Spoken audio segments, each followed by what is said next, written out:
And welcome back, footy fans, to another episode of Donnie's Disposals. I am your host, Coach Donnie Hesser, back with another AFL round review. Yes, ladies and gentlemen, we are getting closer and closer to that lovely time of year that is footy finals. We just got through round 22, and today, joining me, the other half of the beloved Farrell family, we have Allie joining us. Allie, it is great to see you.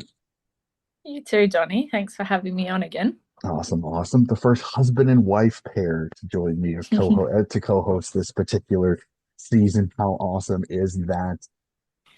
Round Oh, it's so 22 good. is We'll have to do one where it's like all three of us. I think we probably figured that out for sure. So round 22 has come, it has gone, and Allie, we were treated to some fantastic footy, some interesting results, some results I have to say I was not fully expecting. So just quickly for you, round 22, your thoughts as a whole. Oh, well, my tips were shocking. I've actually been doing pretty good this year, but on the weekend, I did go for a couple of upsets, I think, but I think it was just super hard to pick, and yeah, it certainly didn't go my way. So Which is it was really an funny. awesome win. Which is really funny because I thought I tipped all the I thought I tipped mostly favorites and we didn't get them right. So sitting here going like I was thinking the same Yeah. thing. Like the first, I think in the first three games I was 0 for 3 because I tipped West, I tipped the Bulldogs, North wins. I tipped Hawthorn, thinking Brisbane's still inconsistent. Brisbane wins that one, and I tipped Yep. Fremantle and Melbourne won it. So it's like I started off 0 for 3 to start the weekend, but I actually really didn't mind missing all three of them. So. I was the exact same. I missed all three of those too. Yeah, so I didn't really feel like I got burned too much. No, it was some incredible footy. Like we said, I think it's hard not to argue right now. Melbourne Fremantle is not game of the year, and Oh, we will definitely absolutely. spend some time going through that one. But let's go through each of these games a little bit. Let's start off with what some people consider a shocker, but this is kind of the way the Western Bulldogs are this year. They just can't make up their mind whether they want to be a really good team that can make finals or a team that just, I don't know how to describe them. As the North Melbourne Kangaroos get a win finally over a team above them in the standings, 100-77, a 23-point win. I'm happy for Roos Nation. I'm happy for the Roos players. They get a win. But this Doggies teams continues to play Jekyll and Hyde with me. Not as bad as GWS this year, but I just I don't know if I like this Western Bulldogs team or if they're incredibly infuriating. Yeah, they've been pretty inconsistent, and um, yeah, you just can't trust them at the moment. It's like a bit like you said with GWS, and I think St Kilda a bit too. But yeah, Kangaroos are really impressive. Paul Curtis, he was unbelievable. He came Mhm. out of bullet a gate. What did he end up with? Like 4 goals or He had something. four, So yep. yeah, so he was unbelievable, and then just yeah, Bulldogs just couldn't really get on top in the midfield, which is really one of their biggest strengths in the on the ground. The Kangaroos just really the Roos really stood up, I thought. No, they were fantastic. The Rouge were fantastic in this game, and seeing Luke Parker bury that one after the siren, and I'm happy for him because he kind of got pushed out at he kind of got pushed out at Sydney, and he's been a revelation this year off halfback Yeah, for the yeah, his Rouge, which is experience. which has been incredible, which has been incredible Mm. for him, and I'm happy for him. Like I said, I really wish it was in red and white, not blue and white, but again, I'm happy that he's playing good football and he's enjoying his time. And I think he's really mentoring some of these youngsters. Again, has it been, I think, the way he wants it to? Absolutely not. But like I said, I'm hoping for success. Again, they're not out of it, but unfortunately, their road home is daunting. Unfortunately, are the Rue boys. Let's move up Friday night. Gabba, Brisbane, Hawthorn, as Brisbane smashed the Hawks 125-58. I did not see this coming. As I said, I tipped Hawthorns because Brisbane again, I cannot I cannot put my finger on them. And one of a few teams, as you said, St Kilda, GWS also withstanding. Brisbane looked like the two-time premiership team, and again is starting to get people going. Do they have a chance for three in a row?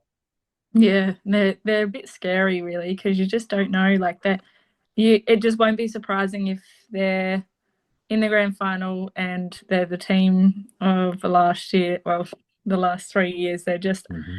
unbelievable when they can really turn it on, and they just showed that against the Hawks. Like there was no stopping them. And how exciting was Kai Lohmann, like to watch his Yep. work rate and just could do no wrong, really. He was awesome to watch. Yep. No, he's incredibly talented, and it's going to be really, really interesting to watch this group because they're still not fully healthy. We've still got some things to come, so it'll be fascinating to watch this Lions team because where are they going to finish? And with the new change in wild card, how does that affect the finals? Because I know the last year they were one of those teams that came from the elimination round, played the extra Mm, game, and still won a grand final. Well, this year, if you finish 7 through 10, you got to win 5 games to win a yeah. premiership. That's daunting. So we'll have to see. Are the days of the underdog 7, 8 seed, are they done? Because an extra game, one more game already, that's a daunting, daunting task. But we'll see. Again, footy never ceases to amaze me with some of the weird things that it can somehow produce to us. So I'm fascinated to see how the wild card will go. And that's a Brisbane Lions team that if they make top four, instantly become a favorite for a lot of people because of Mm. the experience they have underneath their belt. Speaking of insane, was this game between Melbourne and Fremantle. Who would have thought the first game on a Saturday afternoon would have been the absolute ripper that it was as the Melbourne Demons get a win by four, 113-109. Some people say, well, this is okay. Fremantle's top of the table. They're already the minor premiers. There's no way they're not going to win the whole thing. This isn't a big deal. For some people, this is a big deal because this is where the grand final is going to be played, and Fremantle will not see the MCG again until grand final day if they get there. And Melbourne, again, have been sensational this season. Nobody expected that. I mean, Ali, tell me, when you thought about this at the start of the season, Petrarca gone, Oliver gone, brand new coach, a bunch of youngsters. Did you see a top six side out of the Melbourne Demons? Absolutely not. It's been a surprise, the surprise of the year, and a pleasant one. Mm-hmm. Obviously, being a Geelong girl, a big Stephen King fan, and happy for Kingy. So, um, yeah, they've just got such a good balance, I think, of players. Like obviously, they've got their stars in Max Gawn and Cozzy Pickett and those types of players, but it's just their bottom, what you would class as their bottom six are super consistent as well. And I think that's Mm-hmm. that next step they've been able to take. Um, and yeah, gosh, that game was unbelievable. It's pretty rare that I'm home on a Saturday afternoon. I'm normally at footy myself, but now with that finished up, I was able to sit in front of the couch and just enjoy that game for what it was. It was just such a great contest, and the way that both teams just kept fighting it out to the end. It was so exciting.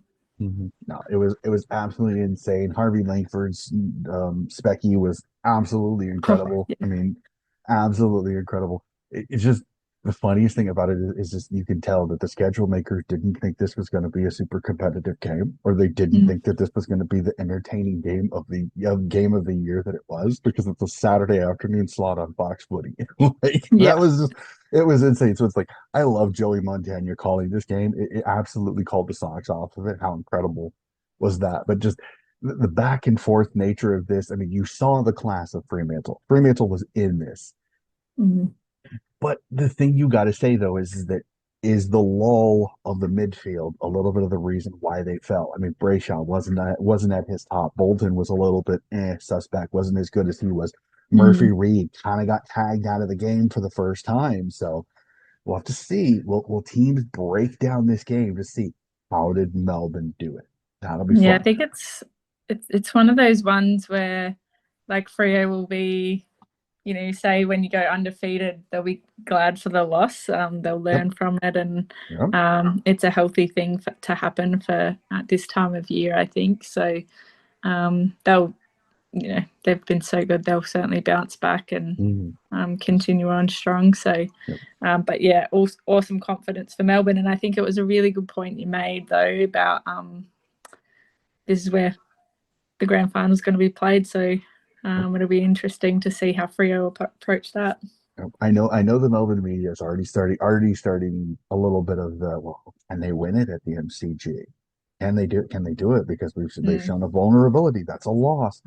Again, this is a full month away. We've still got two more rounds of footy still left to play. At least three rounds for Fremantle as well, and two of them are going to be at home. So Mm. right now, I think Fremantle will take this. I don't think Fremantle is sitting there. I don't think Justin Longmuir is sitting in his room, cowering in the corner, biting his nails, scared to death about having to go back to the MCT. He's not. It's a game. It happens. It's a home and away game.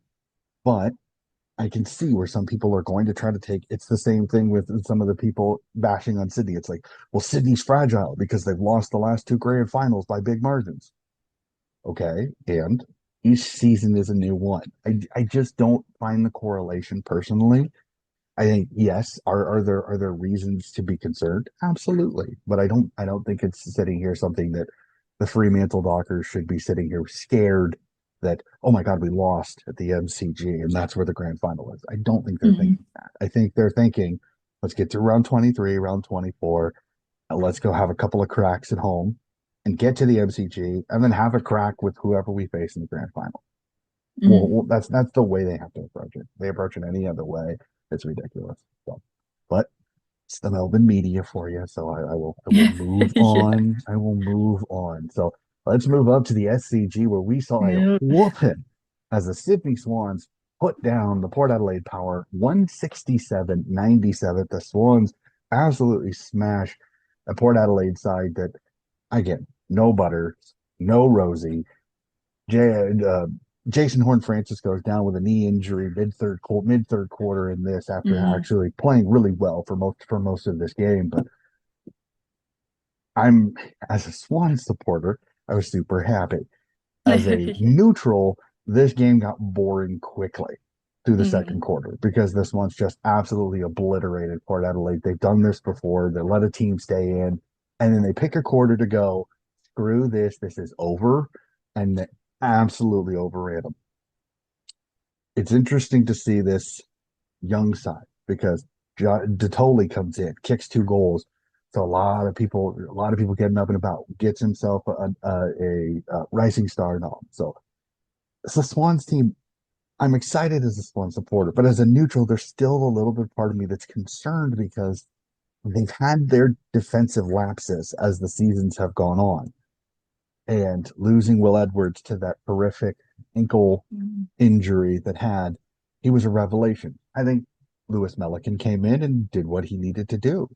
But there's still some concerns for Swans fans that the defensive fragility that they've shown at times could rear its ugly head come finals time. I think they're going to be the two seed. I think Hawthorn's loss here pretty much almost guarantees it, especially with the Swans playing Essendon this week and North Melbourne in round 24. Not exactly a murderer's row to go into fight. Mm. Yeah, it's you're the expert here, but with Sydney, but um for me like the game for them is one in the middle, and I was just thinking about like when if Geelong come up against Sydney in finals, who does O'Shea Mullen go to in the middle? Is it Heaney, Goulden, or Warner? Like that's a pretty hard choice to make. So, um, they're still going to be super strong, and I think they'll upset teams in finals. It's just like you said, how far can they go if they don't have those defensive players? I've been really impressed with Jai Sarong though. His season, he's been such a good pickup for Sydney Yep, since coming over. agree. And he had a great game on the weekend. I thought just the way he was able to use the footy and intercept as well was really cool to watch. So he's just like when you need those defensive plays, he's got a good defensive mindset, I think. Yep. Yep. No, 100%. I know a lot of people will say, well, look at Charlie Cole. Charlie Curnow is most likely going to win the Coleman. For me, Jai Sarong has been the pickup of the all season because Mm. he's been so steady. He's played every single game this season. He's been really solid when he plays. He's defensively sound. He knows what he needs to do. He's tagged. in which I don't think he's really ever done in his career. Not yet. Mm, He didn't exactly get a huge run at Hawthorn. So, but he had a tagging role in one of the last games in the Cy Wangani Miller against St. Kilda. Actually, didn't do a bad job. He stayed with them. So I'm sitting here going, there's a lot of positives I can see from Sydney. mm, For Port, I just want to give him a cuddle. I just want to give Josh Carr a cuddle. I really, really do, yeah. because he's just had a horror first season on the helm, because they either can't win close games or he's losing his superstars. Both Butters Mm, and Rosie pretty much done for the year. There's talk Butters could be back. I understand mm, some of the arguments is that with his potential departure, many of the teams that are looking to bring him in don't want him to come back for round 24, even though yeah. supposedly, from what I'm hearing, there's he's training heavily to try to get back for a farewell game. We'll have to see. I don't know how that's going to go, but I feel horrible for Josh Carr, because I think he's done a fantastic job coaching. The problem is he's been limited. He's been hand tied, a lot like Uze over at Richmond. Mm, He's losing his best players. When he does get one good player back, he loses another. So I mean, he hasn't had Sam Pepper this entire. It really hasn't had Sam Pepper this entire season. mm, Who's a great pressure forward who you'd absolutely love to have. He lost Rosie in round 10 or 11. He lost Butters 3 rounds ago. Jason Horn Francis has been on and off a little bit, both with injury and with form. So I'm sitting here going like, I feel bad for Josh Carr, because he hasn't had his full complement of players. And again, I mm, know footy's gonna it's going to put guys on the injury list. It's going to happen, but that's a tough thing to do. Like sit here as a DeLong fan and go, no Bailey Smith, no Jeremy Cameron, no Max Hall, no yeah, Max Max Holmes, Thompson. and tell me how many games you think Geelong's going to win. Now, Mm, bit of a different situation with them, because they've always been a team that's been able to next man up. But for some teams, you lose your best 3 players, you're done. Like that's mm, just it. So I will give Josh Carr a little bit of leeway this first season, because he's had to yeah. deal with a horror run, not only of performances in the close games, but the injury. But the injury total, I think, has really hurt him a lot. Yeah, So when you have missing that many of your best players, it's pretty hard. It's yep. pretty easy as the opposition to, you know, if it's just Jason Horne-Francis in the middle, that you've got to, really put your most defensive player on and then go to work from there. It's going to make it for a pretty easy day. But something I did want to say is, like, even for a mutual fan, it was pretty cool to watch Errol Goulden on ball. He was just so, like, just watching his midfield craft and the way he's developed that. Obviously, being on the sidelines, he's been able to really, um, grow and get really educate himself and learn different tactics. And you could see him trying to do that in the game, which was really cool to watch. I had when I was watching, I was just literally just watching him to see how he was, like, moving off ball and how he would free himself up, or just how he would talk to his teammates to set up plays and that kind of thing, which was really cool to watch. Mhm. And since we have that opportunity again, congratulations to Brody Grundy on his latest on his child. It's the reason why he was Yeah. out. But huge shouts to Will Green. I think Will Green came in with Mm. just just do what you can against Jordan Sweet, and I think he did fantastic. I was gutted for him. He didn't kick that goal when he had the opportunity earlier the second quarter. I felt horrible for him, but I thought he played very, very well. And I know Rux takes some time to develop, but I Mm. think he's doing very, very well. I cannot wait to see his progression. But the other thing is, think about this: is they didn't have Brody Grundy, and they put up 167 points. Mm. So, and That's Brody scary. Grundy has been incredible this Yeah. year. So let's move down to GMHBA Stadium, where your beloved Cats get an impressive win over the Essendon Bombers, 117-50. I mean, I'll let you wax lyrical on this, but for me, this was as expected. Essendon has been a train wreck this year, and that is me being kind. Um, Cats just did what they needed to do. They put an impressive win on it as they move closer and closer to another run, potentially deep into final. Yeah, we really again started well. We have done that quite a lot this year, had good starts, which hasn't been like us in the past. So it's been nice to get to settle into the game a bit, um, and then yeah, it was just then we just kind of uh, kept on putting the score pressure on. You would say that we probably didn't capitalize on a lot of the opportunities we had, and we could have probably gone on to win by a lot more in the end. It looked like it was going to be a 100 plus point win for a bit there, but Essendon did pretty well to kind of stick in there for a little bit and keep it below, that 80 points even. So, um, yeah, I was, obviously pretty happy as a Geelong fan to watch that. And, um, the pleasing thing is to see Jai Clark really Mhm. string some good games together. And I think that just is going to fill him with some really good confidence coming into finals. And then also, like, I think that was probably the best game I've seen James Worpel play for us. His inside work and just the way his ball use was impressive, because I'd say that's probably one of his things that he's got to work on most is his decision making and ball use. Even though he is that inside player, um, you can see it's certainly something that he's been working on. So that was good to see. And then just the form of the two Ollies is Mhm. pretty exciting. Ollie Henry and Ollie Dempsey, pretty scary combo at the moment. So yeah, loving it.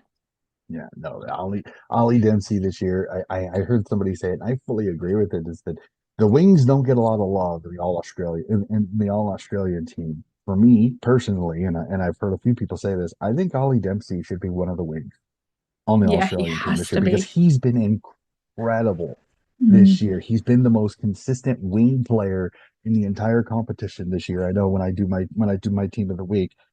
I think every other week I've had Ollie Dempsey in the team because mm, he's a goal scoring winger, but he just does his job the way he needs to. He's been incredibly fun to watch.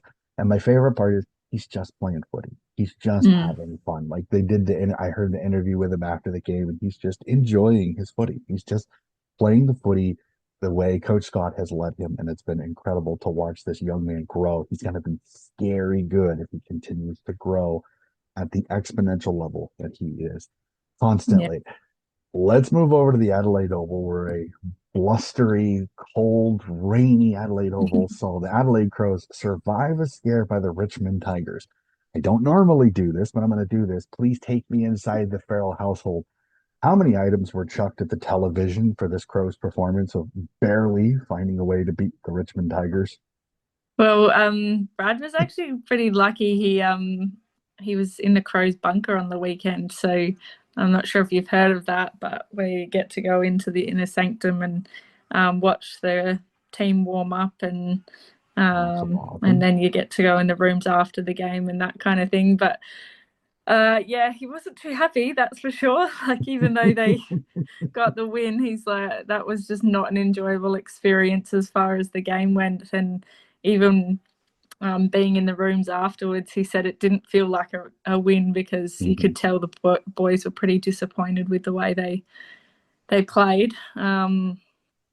So yeah, he definitely. I'm sure if he was home, there would have been things thrown at the TV. Yeah, it was. This was a game. This was ugly. I mean, this was bowling shoe ugly, as I like to say. The Crows were not impressive. Again, I will give credit a little bit. The conditions were atrocious. It was Mm, rainy. It was cold. It was just miserable. So nobody really had a great game. Not even Richmond. Just Richmond did what they needed to do. They needed to muck it up. They needed to make it a slog, which is exactly what they did. yeah, And sometimes when you get a team with inferior talent that's just not as good, sometimes that's the only way to win. Is just make this a punch it. It's a bar fight type of feel to it, and that's exactly what Richmond did. The Crows, there's just too much talent. You knew they were going to pull this off, but you knew that like they could not let Richmond stay in it. They did. They found a way to win. They get the 4 points, but again, I this is one. chuck it in the bin, throw it in the fire because this is not normally the way the Crows play. I will Mm, give the environment, I think, a lot of credit on why the score was the way it is. Now, there were fumbles, there were some uncharacteristic mistakes that Adelaide made that I think the pressure a little bit as Richmond stayed in the game kind of got to them a little bit. Now, again, mm, chuck it in the bin. Nixie, really quick when it comes to your review. Don't focus on this because you don't want these boys harping on. You got the 4 points, okay? mm, It's going to paper over the cracks a little bit, but you got to move on because this is a bar stool. This is a bar fight type of Richmond team. That's the only way they're going to stay in a game like this. That's what they needed to do. So as frustrating as it was, both for a Crows fan and Brad, but me as a neutral, because it was just like, this was yeah, difficult to both watch. sides. I get it though. I get it. But sometimes you got to win that ugly game. And they Mm. did. They found a way to get 4 points. Speaking of ugly, let's move on to the next one at Canberra, where the Suns finally win a game of footy. After 10 consecutive losses, the Suns win a game, beating the ever inconsistent, the ever Jekyll and Hyde GWS Giants by 2, 79-77. All I will say with this, one of the last expansion cups with Tassie coming in gave us a great game score wise. Was it a great game talent wise? I'm not really sure. Again, these are two teams that just annoy the crap out of me because you look at the Suns list on paper, incredibly talented, incredibly there. But I've said it on so many podcasts and I will continue to say it. This team is missing heart. This team is missing grunt. This team is missing work ethic. It has tons of talent and no guts. That's the way it is. I hate saying it. They won this game because they had superior talent that stepped up at the right time. GWS's biggest issue is that they just cannot make up their mind whether they want to play great footy or footy. That's it. Plain and simply. Suns get the win. I'm not impressed. You get 4 points. Congratulations. Both of you are not probably making finals. That's just the way it is. I hate saying it. I hate breaking it down that simply, but the Suns have been woeful. The Giants just do my head in with how they can't make up their minds. They can beat Fremantle, they can beat Geelong, they can beat Brisbane, but then they lose to Sydney, they lose to Essendon, they lose games they shouldn't lose. Mm. It's infuriating. Yeah, like I said at the start of the show about my tipping, I feel like GWS, anytime I tip them this year, they lose. So very frustrating. But wow, Matt Rowell, he's Mm-hmm. probably the only highlight from the game because he was unbelievable. He was on a mission, that's for sure, in that game. Yeah, just like he was Matt Rowell of last year, Brownlow medalist, just see ball, get ball, and no one was going to stop him. And I can't remember the number, but he had a ridiculous amount of clearances. I'm not sure if It was you've like got that 15. It was up, but far out, nuts. It it was was insane. nuts. Yeah. Yeah. Yeah, it was absolutely nuts. He was incredible. The only thing I really and maybe it's a little bit of me, a little bit because it's how I do my team of the week. I just wish he would make more scoreboard impact. Like Mm, it is great to be a clearance beast. It is great to get a ton of disposals. But if you make no scoreboard impact, you're one of those I don't have to tag you because I know you're not going to do anything. I'm going to tag a Finn Callahan when he's playing. I'm going to tag a Tom Green. Why? Because they put goals on the board. mm, I don't need to tag you. I can tag Petraka. I can tag Anderson because I know you're not going. Or I need to tag Tuke Miller. But Tuke Miller was mm, fantastic in this game as well. But I'm not going to tag you if you make no scoreboard impact because you're no mm. threat. You're no threat to affect the game other than a clearance. A clearance is great, but you can get a clearance and turn the ball over in the next kick. Yeah. It's the same Yeah. thing with the disposal. You can get 40, like Mitchell, the coach of the no, the former Hawthorne and Collingwood player also played for Sydney. I think he had a game one time. He had like 45 disposals, but only had 150 meters gained. So Mm, like I'm not as impressed as some people like he had 45 disposals. Congratulations. What's his meters gained? What's his impact? What's his score involvements? What's his goals? because if Mm. he has no goals, no scoreboard impact, no score involvement, has 175 meters gained, that means 90% of his stuff is a handball if it's this far away, Yeah. and is making no impact on the game. So it's very easy. Rao makes an impact, but he doesn't make an impact the way I would like. I'd like to see him be more of a threat to kick goals because if he does, he becomes that much more dangerous. Like Yeah. an Good. Isaac Heaney, like a Chad Warner, like a Jason Horn Francis, like a Luke Davies Uniac in this particular weeks before. Some of these that they're scary because if they get going, a Marcus Bontempelli is another one that they can go forward too and kick goals. So they become a double threat. They're not just Mm. a I'm going to see ball, get it out to my runners.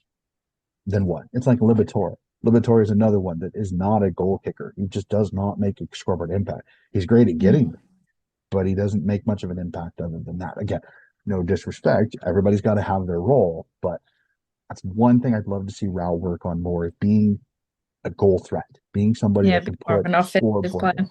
Yeah, yeah, yeah. Yeah. Still be defensively sound, but make an impact on the scoreboard because that makes you that much more. So Mm. fly out to Optus Stadium where the Collingwood Magpies survive another scare from this pesky, growing West Coast Eagles. Again, a 117-98 win. Dan McStay, fantastic. Nick Dacos, again, you absolute beauty. I'm interested to see, can he win the Brownlow by now? As he's been incredible this year, but again, we'll have to see. Sometimes the umpires have some weird results now. They get stats this year, so we'll have to see. But Collingwood did what they needed to do. They continue to keep their chances of making finals in that final wild card spot still available. West Coast again, I've said it all year. The green shoots are growing. We just got to make sure that we don't go near the lawnmower because the lawnmower keeps running over them at times. We got to keep that from happening. West Coast, valiant effort, fantastic at home. Pies, they did just what they needed to do. They got the 4 points, they get the win, impressive performance, despite no more, no how, no. Trying to think, oh, who else is injured from the back line? I'm trying to think. I'm absolutely losing it Um. right now. Yeah. I Um, can't think of them right now yeah, either. but But just like some of their best defensive players are injured and everything like that, so they're absolutely fighting it. So I got to tip my cap to Collingwood again. They got it done. Got the 4 points on a tough road trip. Even the West Coast has not exactly been a daunting trip anymore. yeah, I think that was the most impressive thing was the amount of injuries they had, but then the win away. So that's just a really great win for them and get the points on the board. Because again, this is one of those tips I got wrong. I thought West Coast might actually upset them, and so I was disappointed in that way. But yeah, they definitely stood up, and their experienced players were impressive, and Dan McStay is having a Mm-hmm. really good, quiet year, if that makes sense. Like he's just quietly Yep. going about his business and being super consistent and being a really good option up forward for the Pies. But yeah, the Eagles are, I think they're going to be pretty exciting in a few years' time with the kids they've got coming through. And uh, the one for me this year that I've been super impressed with is Bailey Williams in the ruck. Like he's been so dynamic for them and really stood up. And he's not like a flashy player or anything, but he's kind of one of those players you just really like, Mm-hmm. and he just works hard. And yeah, I've just been really impressed with his season. No, Bailey Williams is a meat and potatoes type of player, as we like to say over here. Very simple, not much to him, but he Mm. just does what he needs to do. And the crazy part is if you look at it, I mean, Oscar McInerney for the Brisbane Lions was the same thing. Darcy Ford is Mm. the same thing for the Brisbane Lions. Sometimes you just need a meat and potatoes ruckman. You don't need a Yeah. Max Gawn. You don't need a Luke Jackson. You don't need a Brody Grundy to win the grand final. You just need a solid, simple, basic ruckman. They win taps when they need to, and then they do what they need to do responsibly in the system that they're running. So I love Bailey Williams. I think he's fantastic. I think he Mm. has been one of the few stars that's kind of played really well for West Coast most of the year. He's had his Yeah. clunkers, but Mm. again, that's going to happen. So Harley Reid, I just want him to just kind of pull his head in a little bit, chill. Will Dursma, I think is Willem Dursma, I think is going to be an incredible talent for them. Cooper Duff Tyler, I Hmm. think is their ruck of the future. I think they've got a great spine. I think their spine is really good when they get Ruben Jimby back. When they get Ruben Jimby back, I think that'll be great. Liam Baker right now is that perfect kind of center half back. Mm. So I think they've got a great spine. They just need to build out from there as the years go on. They just need a little bit more infusion of young talent, which they'll get over the next few drafts. So I think their days are getting better, but Mm. unfortunately it's it's just not right now. But it's I think it's coming with the finances that they have and everything. I think West Coast they'll be fine. They will be fine. Let's go to the second half of a doubleheader as the Carleton Blues get a win against St. Kilda, 106-62. Spud's game is incredible. I love this initiative. I love what they do. It is absolutely incredible. And the Blues showed out with a 44-point win, 106-62. I mean, Josh Frazier has finally put his name in the list of potential candidates for this job. I We'll talk about the game in just a half second. Really quickly, Ali. I mean, let's just be honest. I mean, I think this is Frazier's job Mm. unless something goes wrong. Yeah, it has to be now, surely. Like imagine if they, I just think, imagine if they didn't go with him, how much pressure it is for that next coach to perform. Like they come out next year I'm more worried and about the they fan lose. reaction if that Like happens. If they were I not, know if they they should were have to been. knock it, they're going to absolutely riot. They're going to Yeah. absolutely riot because they went from a team that was 1-7 at the start of the year, could not win games, even when they led at halftime, even when they led at three-quarter time, they could not win games. And they're 8-2 since Frazier took over. They're playing incredibly simple but fun footy. It is exciting to watch. You're seeing Crippa play well. You're seeing Walsh play well. You're seeing Mackay play well. You're seeing McGovern play well. You're seeing George Hewitt, which again, I think Pat, I think Ross is sitting on the sidelines going, "What the was I thinking?" Sending Mm. him to the twos for a month and a half I know. after he won the best and fairest the previous season. Akers is back. You send Sod and Ollie Hollins down, and you bring in Harry Dean. You have the impact of Dirksen. Like OMG, like this is a completely different Blues team than what played in the first 9 rounds of the season. It has been so much fun to watch the excitement in Blues Nation. But the one part that I find interesting is that the talk of Cody Walker has disappeared. And it's the Yeah. weirdest thing because I think a lot of people kind of went, okay, well, even if we suck, we get Cody Walker in the draft. That's going to happen. We'll be fine. We'll be fine. Mhm. But man, it is completely 180 now. They're talking finals. They're talking could they be the dark horse wild card team that could throw? But it's so much fun, and I detest the tanking talk. I detest it because as a sports fan, and I know Ali, you're probably the same as somebody that's played and somebody that's coached. You hate losing.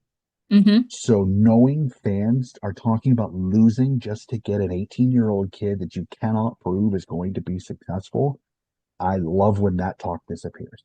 Mm. Absolutely love it. It's going to be fun though because the more they win, the harder it's going to be to bring Cody Walker in though.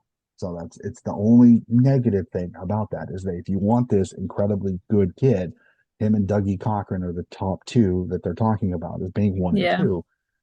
That's going to be a little bit more difficult if they make finals because of the new rules that they've put in this year, which again, Mm. I fully understand. It's a little frustrating for Carlton because you make a plan and AFL goes, whoops, we changed our mind.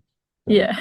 I say, I love this Carlton team. They're so much fun to watch. I'm almost having just as much fun watching them as I do my own team, which is kind of crazy to think. But Frazier has made this so much fun to watch. As we said earlier, St. Kilda again.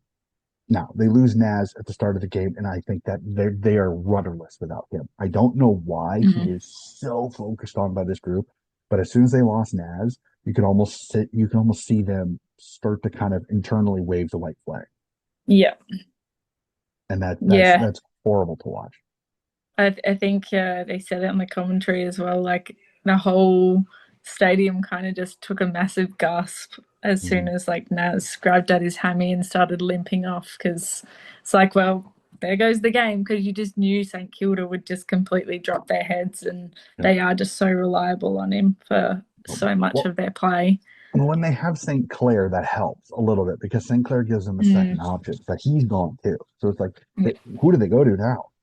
Mm, Like, who yeah. do they go to? Like, Max Hall has been incredible for them. I love I find it interesting that Pitnet kind of took this game personally because TDK decided to it. hop over to St. Kilda to take the massive payday, and Pitnet absolutely pantsed him Yeah. with two Mm, goals in this game. It was incredible to watch. Pitnet took this game personally, and I kind of he sure appreciated it. did. And he Yeah. looked fantastic in this game. Yeah, that was fun to watch. I think, yeah, you nailed it before. It's been super fun to watch Carlton go on this journey because I listen to SEN every morning on the way to work, and those, what however many games it was that Boss lost, I can't remember now, but Mhm. just every drive to work, you'd just be listening to Carlton fans call up and Mhm. just how upset they'd be, how angry they'd be, all these things. And now, yeah, driving to work and you're just hearing all this happiness and joy and how thankful they are. And, I am happy for them and it's fun. It's fun to see. Yeah. Well, and the crazy thing is that I know that some of the Melbourne media are absolutely losing themselves in the possibility that there's a possibility we could see Carlton Collingwood as one of the first wild card games. Yeah, can How you imagine? nuts! How Wow. nuts is the MCG going to be if that happens? And the Yeah. other thing you got to think about too is that that's around the same time that that football game between the LA Rams and San Francisco 49ers is supposed to be at the Oh, G.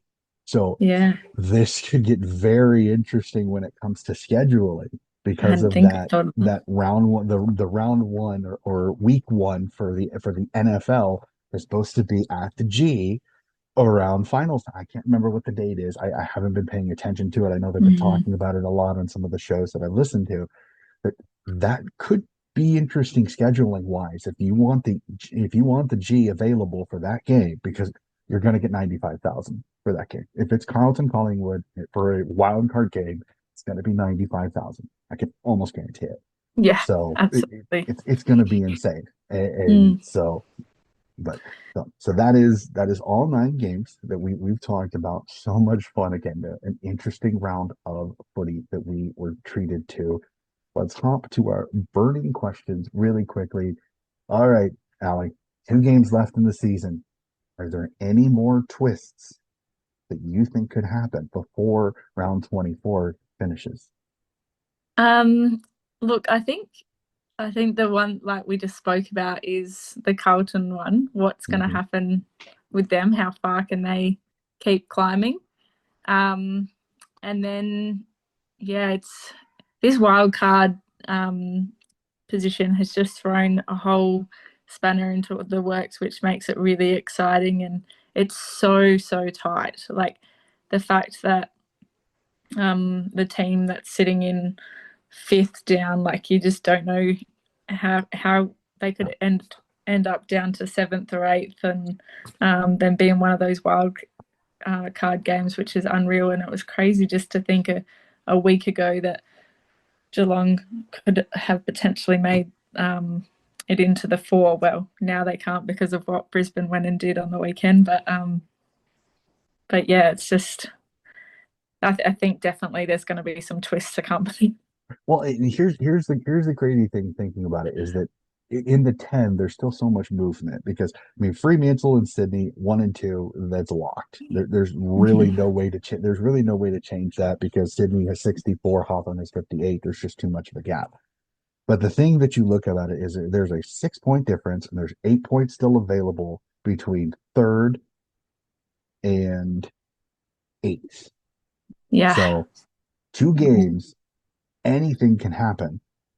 Now, I think Geelong is perfectly fine because their road home is relatively easy. I'd almost think you've got 8 points there. So third is still a possibility if Hawthorn trips up twice. So that's how Mm. nuts this is. the fun part you look at it is you have Carlton Western Bulldogs this week. That could be for ninth place potentially because Carlton has a uh Hmm. better percentage. And if they beat the Western Bulldogs, then we get that matchup, Collingwood, Carlton. Yeah. Yeah, But I I think the thing I will say this really quickly. Sorry, I no, apologize you're for okay. cutting you off, but unfortunately, I think the 10 is set because now St. Kilda is 8 points back with 2 games left. And Carlton, I think, has a winnable game against the Western Bulldogs. If Carlton win this, I don't see how St. Kilda get in because they're already 8 points back of the Western Bulldogs. They're already 8 points back. I mean, 12 points back of the Western Bulldogs. That's 3 games.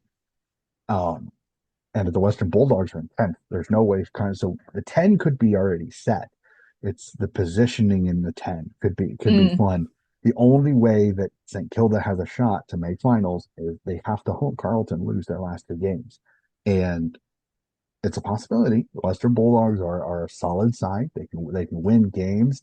Let me really quickly here. I'll pull up what the round 24 matchup for Carlton. We'll see them face Fremantle. So it's not fully out mm, of the works. It's not fully mm. out of the works, Where is it being played? but is at Marvel Stadium Okay. in Victoria. So that kind of helps. Helps Carlton when it comes to it. But St. Mm, Kilda, if I remember correctly, St. Kilda in round 24, if I could find them play Gold Coast at home at Marvel Stadium. And round 23, this particular round, the beloved Saints play, sorry about this, play Richmond at the MCG. So it's still a possibility. It's still a yeah. possibility because their percentage is nice at 101. You win both games. It's a possibility. All Carlton need is one win of these last two. And I think this week is their possibility. Carlton wins this. Mm, I think finals is set. The 10 teams that we know will make finals will be set for that. So let's yeah. jump off. I don't want to talk about this topic. I want to get it over with quickly. Because I think this whole thing is just it is consumed the media. Is Hmm. we had the release of the revelation of this clause in Jake Kolodjasny's contract of a waiver indemnifying the Geelong Cats of any situations because of his concussion issues. I'm going to ask this. I'm going to ask this, Ali, only because as somebody that's coached, as somebody that's played the game, you've seen what this has done. What do you think the fallout? We're starting to see the fallout. What do you think the full fallout's going to be of this revelation of this clause in Jake Kolodjasny's that has been I know has been released, but the fact that it came out, what do you think the Mm. fallout's going to be? Yeah, I think um it's certainly something as a Geelong supporter I've been pretty embarrassed about, to be honest. Um but yeah, I think there's going to be more that come out. Like I I agree. think he's certainly not going to be the only one that has a contract like this. So um, I think the fallout is more so it has to be a massive learning opportunity for the AFL and the processes they have in place, because one of the biggest reasons why this has happened is because they have that amber um, Mm-hmm. what is it, amber light that they give them, where they're kind of just sitting in this limbo. They're not green and they're not red, where they Yep. can play or can't play, and so that then Geelong they go and take it into their own hands and write this contract up.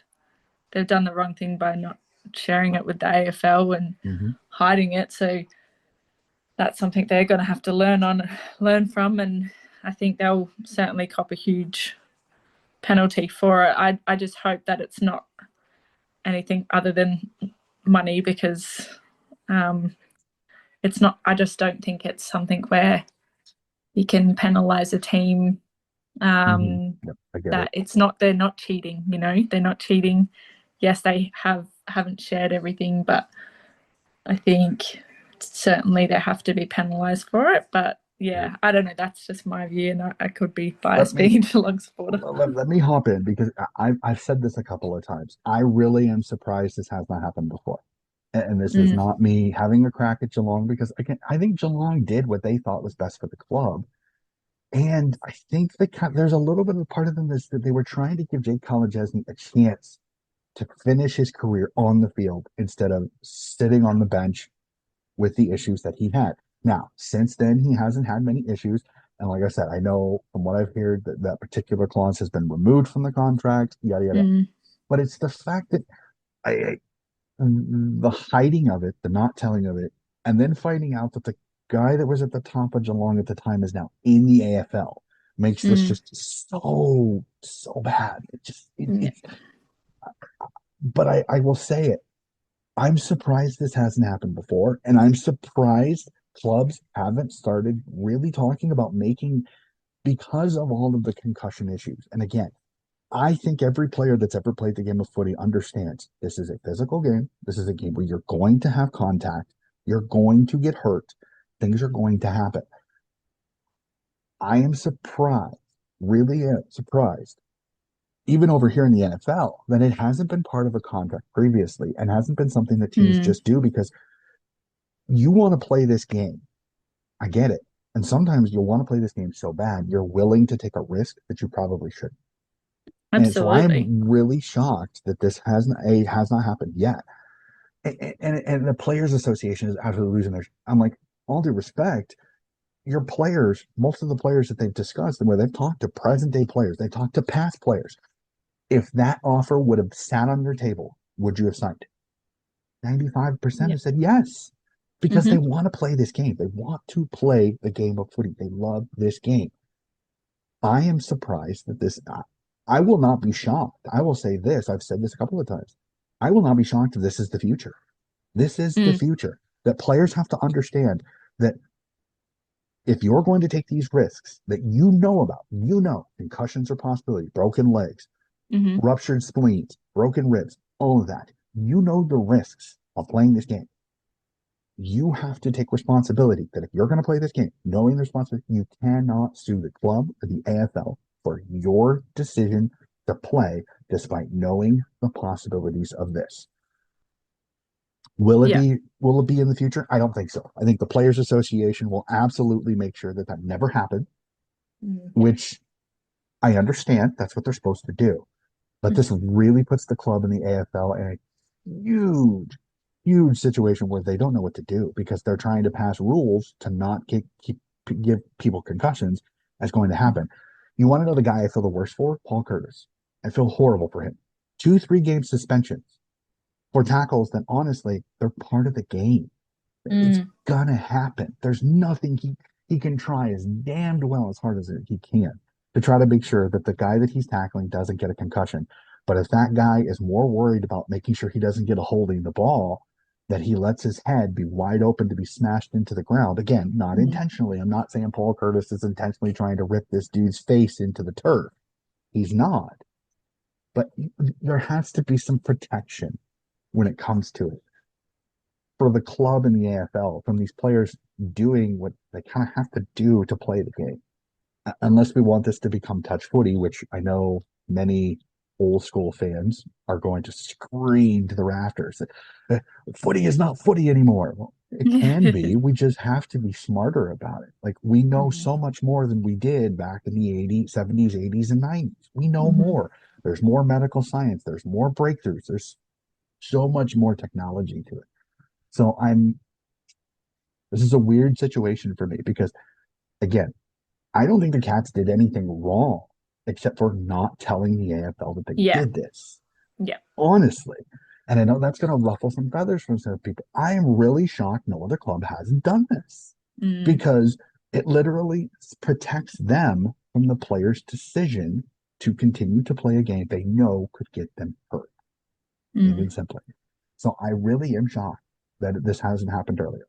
Yeah. The only stuff up that Geelong did was not informing the AFL that they did this. And I think the reason that they did is because they knew it's going to get shut down. They knew that they're Hmm. going to say, nope, can't do it. We we we cannot let the Players Association find out that this happened. So I fully get it. And if I'm the player's agent, if I'm Kalajdzi's agent and I wasn't even brought in on this, oh, Yeah. I'd be steamed. I'd be Yeah. steamed. I'd be Yeah. done. Jake, you're off. You're done. Goodbye. Because you now have no control over anything because he's doing something without your consent, and that's your job is to help him get the best he possibly can. So yeah, so Yeah. this is a pardon my friend, this is a shit sandwich that the AFL and Geelong have to kind of eat a little because they Mm. set this up for this to happen. So I feel bad for Jake because I don't think Jake really did anything wrong. Jake did exactly Yeah. what any AFL player probably is going to do in that situation, is that they're given a lifeline to continue to play the game that they love, and that's exactly what he did. So again, Yeah. And it'd be I just want to cuddle Jake. I really do. yeah, it'd be really tough for him for sure, like knowing that every single person in the media and in footy are Yep.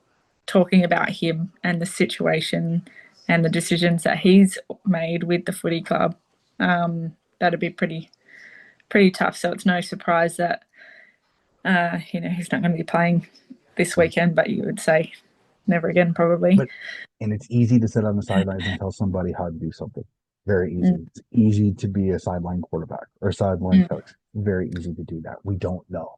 So mm. I think that's frustrating. So I like think I said, that's the thing that's been killing me the most is just how, and that's their job, but the media, just how hard they go on these things without oh yeah. not knowing, and then they're just calling for people's Well, heads, and and then then it's just every second, every single second of the day, that's all you're hearing about mhm. footy, and it's like you get so sick of hearing about it. I just turn it off now because I don't Yeah, want to no, hear any more of it. the media is notorious for they have made so many mountains out of molehills. Mm-hmm, mm-hmm, Now this is big. I will not delegitimize this because this is big. But mm, there's so many people making comments that do not have all of the information. We don't know Jay Kolodjasny's side of what happened, how this contract was put in front of him, who told him to it, what was kind of the situation. We don't know that. Um, was it one of those where the club said, "Hey, we really can't have your agent finding out about this because we don't want the Players Association"? Why did the guy that was part of the head of Geelong at the time, who knew, we found that out, he knew, why did he not? Hey, Andrew Dillon, just a heads up. yeah. This may come out. This is what happened because Andrew Dillon looks blindsided on this whole thing. Again, Mm-hmm, he's another one like Jake Collinjasny. I feel terrible for because he's got to try to address something he knew nothing about. He had no idea it was even an option. And now randomly, some good report. And again, I will give the reporter, that's what their job is. Their job is to find out stories like this. I will give Jay all the credit on that, but mm-hmm, it has opened up a Pandora's box that's going to be interesting to see how they respond to this. I mean, the next 18 months are going to be interesting to see. mm-hmm. Will more come out? Will we find out that Geelong isn't the only club that's done that? We'll have to Mm. see. I And I I pray, I have no doubt that Geelong would have I pray for players. the Cats that they're not. Um, Yeah, we'll have to see though. But again, I don't yeah, want to kick the Cats fans. I'm not mad at the club for doing something that they thought was best. I'm only mad at the club for not being upfront and transparent about it. That's the yeah. only thing. Same, same. Because I mean they've had some issues with people calling out some things, the fact the cotton on some of the cotton on things, and I'm not gonna kick the Cats fan here. That's not my job. That's not what I wanted to do. But I get some of the frustration by some of the fans going. It seems like they always get a pass on a few things. So not going to go there because I know Sydney have got some skeletons in their closets. That Kurt Tippett is still one that's fun. I know the AFL still hates Sydney for getting Buddy Franklin, even though I've heard the story of how that happened, and even Mm, Horst Longmire has said that it was pretty much the AFL's mad because they wanted him to go to GWS, and Sydney had a better offer. mm, yeah. We won't open that box. We won't open that box. Let's go to the fun part. Let's have some fun. As the Cats fan that you are, is there any worry that the Cats are going to be a wild card team as they sit seventh currently with 2 games to go? Yeah, there is. I know that we should win these next two games, but I am worried about this game coming up on the weekend against North. And just, you know, I know the players' um, mindset going into the game, and how much has this had an effect on the club as a whole? All of this Jake Kolodjasny stuff, and that that kind of, you'd hope the professionalism and that kind of thing comes into it, and they'll be able to put that aside. But I just find this game a little bit of a worry this weekend. Um, but we are still the Geelong footy club that is. We made the grand final last year, so I think we should keep pushing for that top six, even top four spot. You never know, so we'll see. Two winnable games. This North game got a little bit more difficult because of I think North's got some confidence. Mm. Geelong again, they've been kind of kicked a little bit. Was that Essendon game as impressive as some people thought? No, but again, Mm. I will give it was another dreary, cold, rainy weekend. So many games of footy that were not in Marvel Stadium were not exactly the greatest when it comes to the weather. Again, Melbourne, the winter time is always fun in Australia. So Mm. it'll be interesting. But North of the tough one. I think you should win that one because the experience and some of the talent. But again, North is a tough out, and they've got a little bit of confidence after that win this weekend over the Doggies. So it should be an interesting one for them. I don't. I think they get the top six. I think they win. I think they win both games. I think they get into the top six and become the danger team that they always are. Especially knowing Max Mm. Holmes potentially could be back come final, Yeah. which would be nice for them. Um, the Cats are always good. You got Coach Scott in the box. You've got an instant advantage over most teams because he's just a Mm. tactical genius. I will give him his flowers on that. So I won't go any further because there's a few other thoughts that I have, but I won't do that right now. So that's not my job. So all right, that is it for burning questions. Let's hop over my favorite time of the year. And as somebody who's coached, I'm really interested to hear what Allie thinks of my team of the week this week. We will start on the fullback line.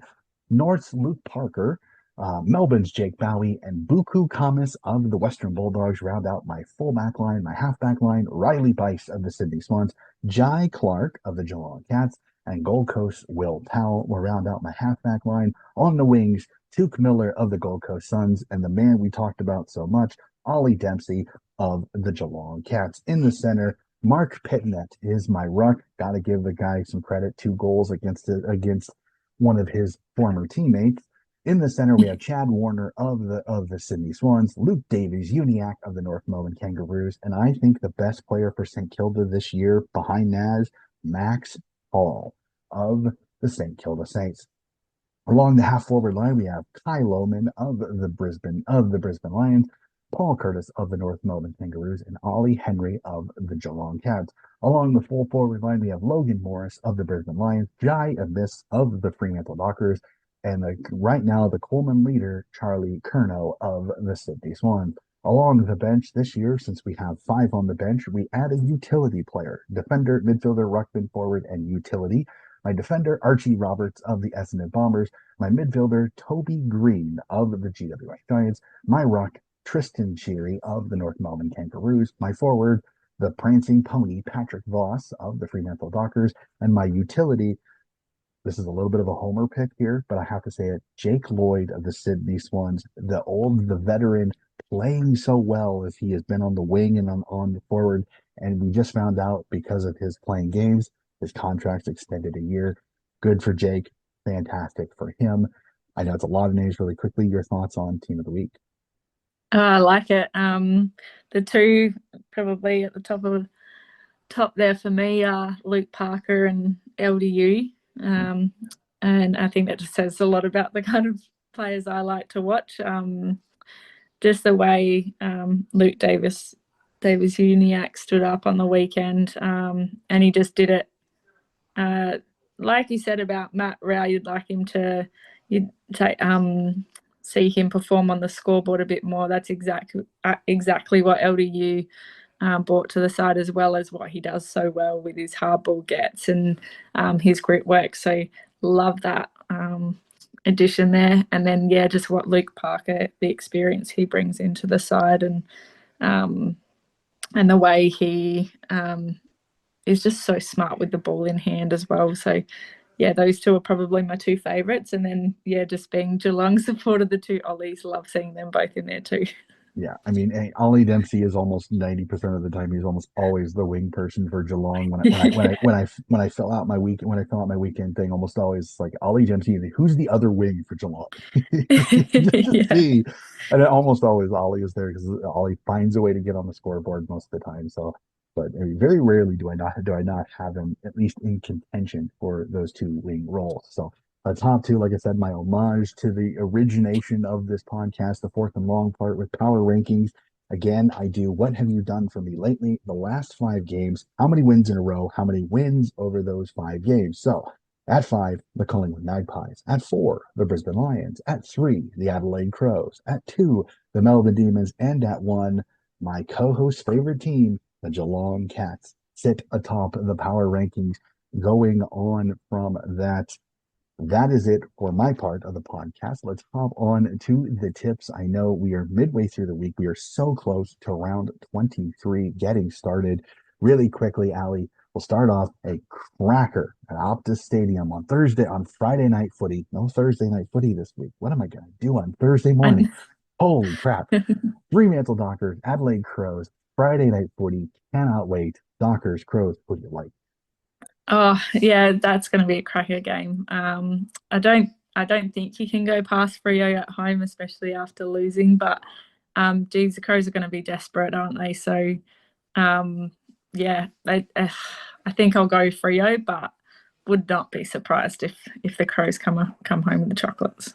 If this was at the AO, I would lean much more towards Adelaide. But the fact that it's out in Optus Stadium, I'm gonna tip the Dockers.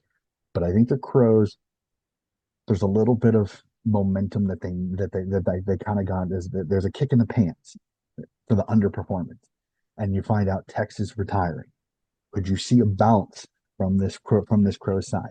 Still think the Dockers get it done, but I think we can see an inspired performance to get Adelaide ready for the finals. I think knowing this is Tech's last hurrah, I think the boys come out and play solid. So I think Dockers win it, but I think the Crows are competitive in this one. I think this one comes down late to the fourth quarter if the Crows play the way they can. Let's move on.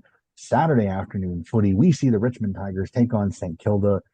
Uh, Tipping the Saints, but this is a weird one for me because I mean Richmond Yeah. has nothing to. Richmond can play ultimate spoiler and guarantee St. Kilda do not make finals. Uze is interesting. Could he get his boys up and about to play spoiler? Tipping Saints, but thinking Richmond, sneaky chance.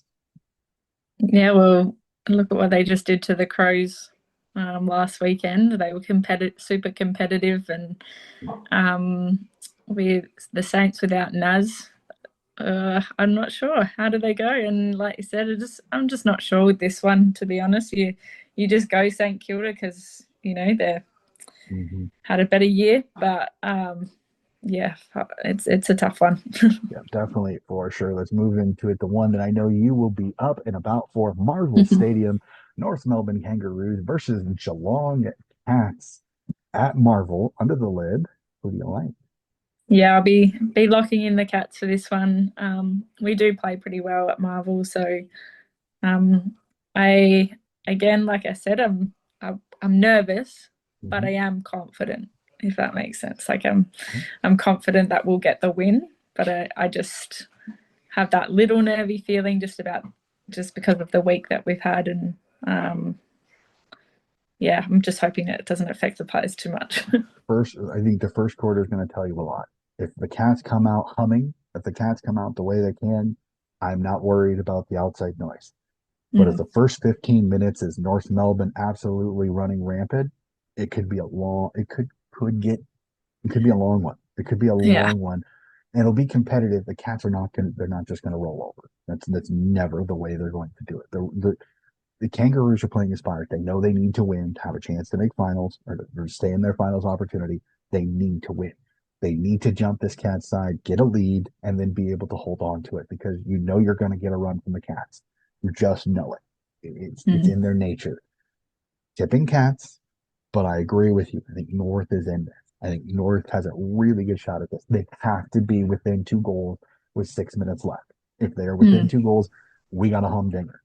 If Yeah. not, if it's more than three, I think the Cats are just too good defensively for North to run over the top. So tipping Cats, thinking Roos are competitive in this one. A lackluster Q clash. Mm. Let's be honest. Gabba, Brisbane, Gold Coast. The Q clash can throw some funny results at us. I just don't. I don't see it. I Yeah. think Brisbane is starting to get their shit figured out finally. I think Brisbane could this be Brisbane big? Maybe. I'm hoping not. I'm hoping Gold Coast give us a mighty crack in this one, but I just don't know. I just don't trust this Gold Coast side. Give me the Brisbane line. Yeah, Brisbane tick. I reckon Brisbane by 60. No. If that happens, oh my God. The sucking is gonna have is gonna be Mm. hilarious. All right, let's go to it. Probably, I think, game of the round for me. Hawthorn, Collingwood, MCG. This is gonna have 75,000. I cannot wait for this one. Hawks reeling a little bit, not playing such great footy. Collingwood playing some fantastic footy. Collingwood with a chance to make sure that they are going to host whatever wild card game they are in. Hawks, ties. Who do you like? Yeah, I think I've probably been a bit harsh on Collingwood this year. Even before the season started, I didn't think they'd go any good, so they have surprised me. But I think Hawthorn will bounce back and get the win. Yeah, I'm with you. I got the Hawks in this one at home. I think they got their little lulls out of the way. Collingwood again, some injuries. I think this is the game where their injuries get exposed a little bit because how do they guard Mabi Ochoa, Mitch Lewis, and Jack Gunston? How do you defend Mm. that when you don't have how? You don't have more. Brampton can only do so much. Quaynor is too small. So I worry that this is where they get exposed. The question will be is the midfield battle because Jai Newcomb, Will Day going up against Nick Dacos, and the kind of rabble that he has around him. Mm. Will Pendlebury play can steal side bottom, figure out his form because he's been too inconsistent. Tipping the Yeah. Hawks in this one, but this could be an absolute crackerjack match. Cannot wait for this one. I think this one could Mm. be game of the round for sure. A little bit of a lackluster ending at Adelaide as Port Adelaide hosts the Melbourne Demons. Port Adelaide again. Jason Horne-Francis now out, but not as bad as they thought. I got Melbourne in this one. Could this get ugly quickly? Now, Melbourne on the road has been a little bit sketchy, and Port Adelaide is a very pesky side. Tipping D's, but will not shock me if Port Adelaide is in this up to their eyeballs. Yeah, could Melbourne show a little bit of maturity here and just go on with it? That's a good question. Yeah, definitely tipping Melbourne.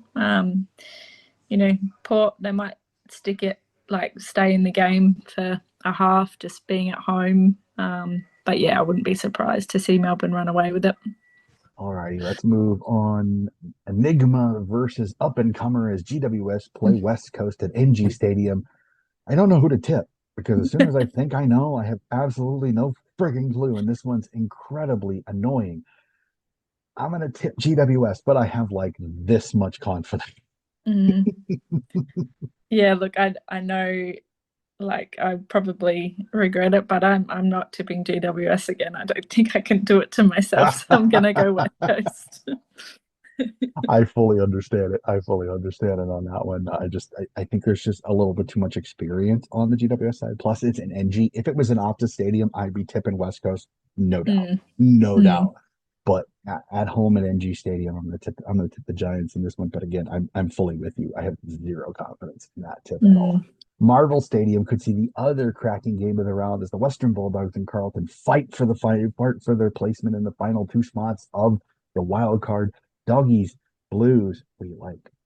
Yeah, I'm really excited for this one. I'm gonna go the Blues. I think they'll really stand up and show that they're really ready to give the finals a crack and maybe upset a couple of teams and yeah, go the Baggers.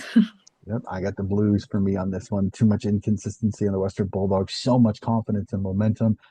And there's part of me that wants the Victorian media to get their wish and Collingwood and Carlton to play each other in one of those games in the wild card. Give me the Blues on this one.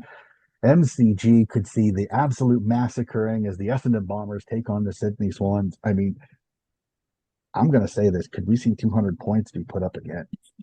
Yeah, like this is going to be a bit scary. I think Essendon did a good job to try and stay in it with Geelong, but I just don't think they can back that up again, especially with how well Sydney played last week.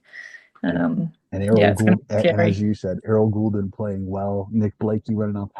This could get scary quickly. I'm Mm, as much as I love it as a Swan supporter because I know this is probably a win. Um, this terrifies me because this could be another. I watched the 200-point drubbing of West Coast a couple of years ago, and it by the mid third quarter, even I was, and I'm mm. watching it as a Swan supporter. I Yeah, I really think would, like I said, I hope that doesn't happen. I hope Essendon is competitive. I hope they're in it. But if the Swans play the way they can on the MCG, this could be a long day for Bombers faithful. And I I hate think seeing that. Swans I think they'll turning be praying for a lot of rain just to try and equalize it a to bit, I muck it think. up. Yep. No, Yeah. I fully understand that. Fully understand it. Well, Ali, that is it for this episode of AFL Round Review, round 22. It is so much fun to sit here and talk with you. Before we get off the podcast, I just want to check in. How have things been going with you? I know no longer with the Norwood Footy Club, just enjoying life. How are things going with you since the last time that I checked in? Yeah, been loving the time off, not having footy 3 nights a week and then everything else on top of that with the Sample W. So it's been nice having that extra free time. But have also been heavily involved with the state under 18s, and we're national champions. So that was really exciting.